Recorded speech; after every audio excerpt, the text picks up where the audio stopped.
ጽምብላሊ ናይ ቆልዑ መጽሓፍ ኣብ መላእ ሃገር ተዘርጊሓ ብዙሓት ቆልዑ ኸ ኣንቢቦሞ ፈትዮሞ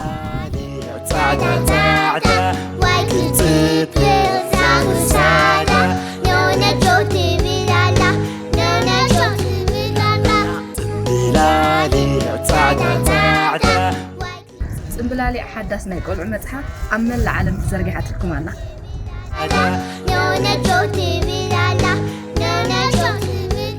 ኣብ ኤውሮጳ ትርከቡ ስድራቤትን ቆልዑን ዕድጓ ምስ ትደልዩ በዚ ታሕቲ ዘሎ ኣድራሻ ረኽቡና